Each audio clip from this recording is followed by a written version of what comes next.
It was a rainy and dark night when I was assigned to my first night delivery as a delivery assistant. The city where I live is small, and there is usually not much movement at night, which makes everything even quieter and more mysterious. I didn't bother with that, since I had made some deliveries during the day and was starting to get the hang of it. But that night, something seemed different. The package was intended for an apartment in an old building, one of those furthest from the city, with that dim lighting and noisy stairs, as if the place was trying to hide its secrets. When I arrived, I realized that the building was even darker than I imagined. The light at the entrance of the building flashed constantly, which gave an even stranger atmosphere to the environment. I went up the stairs, and when I got to the apartment door, I realized that it was ajar. The silence was heavy, as if the city itself was holding its breath. I rang the bell, but got no answer, so I decided to push the door slowly. The apartment was empty, with furniture covered with dust and no sign that someone lived there. The environment was too quiet, and a strange feeling began to take over me. I approached the window to check the recipient's location, which would give me some clue about where he could be. That's when, out of nowhere, a shadow moved quickly through the glass, reflected in the window glass. My body froze for a second, and a chill ran down my spine. I looked around, but there was no one there. I tried to ignore the uncomfortable feeling, and decided to leave the place immediately. My only intention now was to get out of there as soon as possible. I went back to the car, calling the company to report what had happened. While waiting for the call, a feeling of anguish enveloped me, as if someone was watching me. And that's when my phone rang again. It was an unknown call. I answered, and on the other side, a cold and strange voice informed me that the recipient had never placed the order. I was paralyzed. That didn't make sense. How could it be? I had the confirmation of the package. The address was correct. Before I could sue that, a police patrol showed up. They seemed to be already aware of what was happening and began to ask questions. I told what happened, but it seemed that nothing made sense. They said that the building had been abandoned for months, and there was no recent record of anyone living there. But the scariest thing was when they checked the security cameras. In the recording, I saw something that made my blood freeze. From inside the building, someone was watching me while I was at the window. The shadow reflected in the glass was not my imagination. That night, I returned home, but the feeling of being watched never left me. Even now, after all this time, I can't explain what happened. The building was empty, but something or someone was there, and it seemed to be waiting for me. And the strangest of all, I never received a single request for that address. I've always worked as a taxi driver at night in a big city, where the movement doesn't stop and the work never ends. On a rainy dawn, like so many others, I was waiting for a call at a remote point near quiet neighborhoods. The rain seemed to give no respite, and the empty and poorly lit streets made the weather even darker. When my radio beeped, I didn't think twice about accepting the request. The address was in a remote neighborhood, and the night was so quiet that I could barely hear the sounds of distant traffic. I thought it would be another trip without incidents, but I would soon realize that it would not be quite like that. I arrived at the indicated point, and soon a hooded man got into the car, without making many comments. His request was simple: leave me at this address. He seemed hurried, but you couldn't see much of his face because of the hood of his coat. What caught my attention, however, was the way he started asking me questions about my personal life. First, he asked if I lived alone. I was strange, but I answered without much interest, since it was a common question. But then he started questioning me about my work schedules, where I lived, how my family was, things he couldn't know. I felt a chill, but I kept calm, answering as little as possible. Something in those questions seemed wrong, as if he knew more than he should. The trip went silent for a while, only the sound of the rain hitting the glass and the roar of the engine breaking the silence. I was nervous, trying to focus on the road, but the strange weather wouldn't leave my head. The more I tried to ignore, the more the feeling of discomfort grew. The man seemed quiet, but from time to time he glanced at me through the rearview mirror, which made me even more restless. It was as if he was studying me, and I felt that something was very out of place, but I couldn't identify what.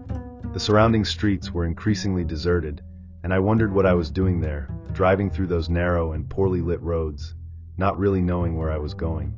Suddenly, he asked me to stop on a very narrow street, with only a few buildings around, all looking abandoned.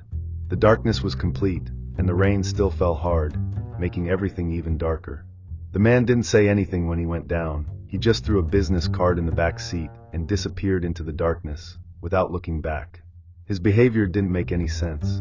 He got into the car without saying anything about the destination, asked those strange questions, and then simply left without a word of farewell. I took the card, which was soaked by the rain, and when I took a look, I saw that the name on it was completely unknown. I didn't want to know what was happening anymore, so I immediately went back to the taxi stand, still wondering what the hell that had been.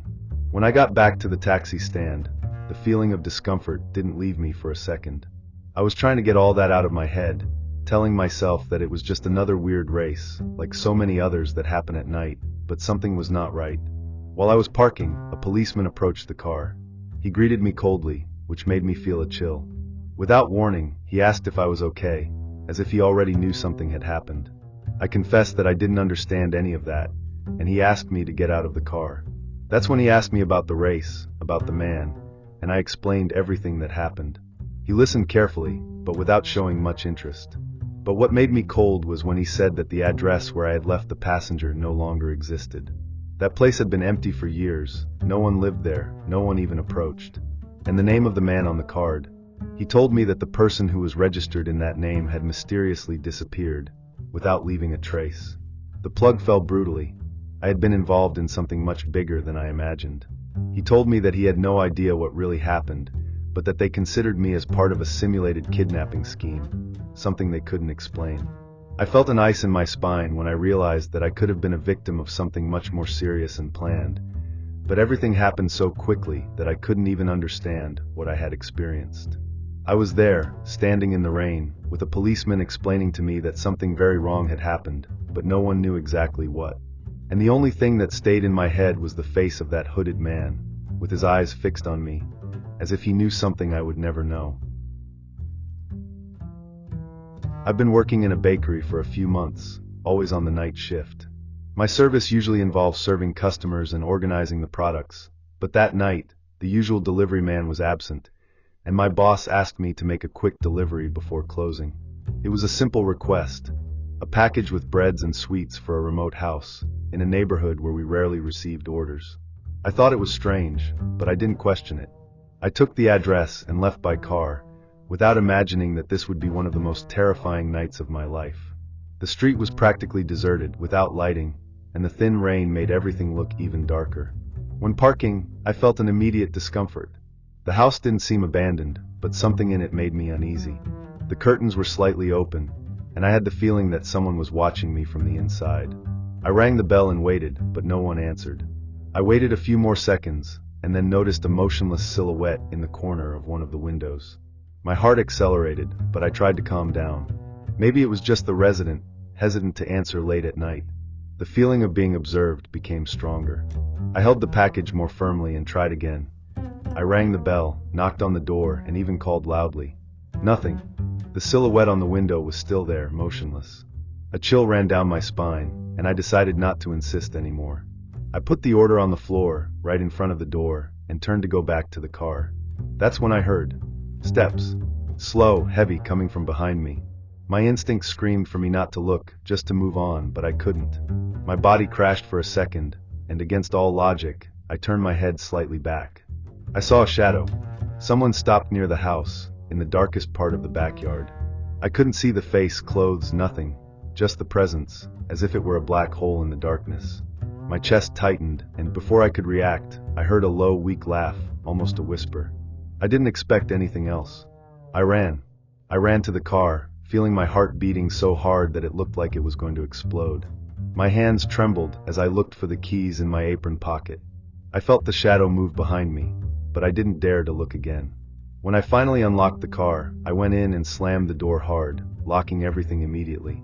I started the engine as fast as I could, and accelerated without even bothering to look through the rearview mirror. My only thought was to get out of there as soon as possible. I drove for a few minutes before allowing me to take a deep breath. My hands were still sweaty on the steering wheel, and my mind tried to rationalize what happened. Maybe it was just the resident of the house who had a problem. Maybe he was just playing with me. But then I remembered the laugh. It didn't seem normal. It seemed wrong. I can't explain. My chest was still heavy with that horrible feeling of danger. When I finally got home, I was still panting. I locked the door, checked the windows, and tried to calm down. But the fear was still with me. I sat on the couch and stayed there, processing everything. I took my cell phone and thought about calling someone, but who would believe me? It was late at night, and I had no proof of anything. Maybe I was just paranoid, maybe it was just a misunderstanding. But deep down, something told me that I had really escaped something much worse.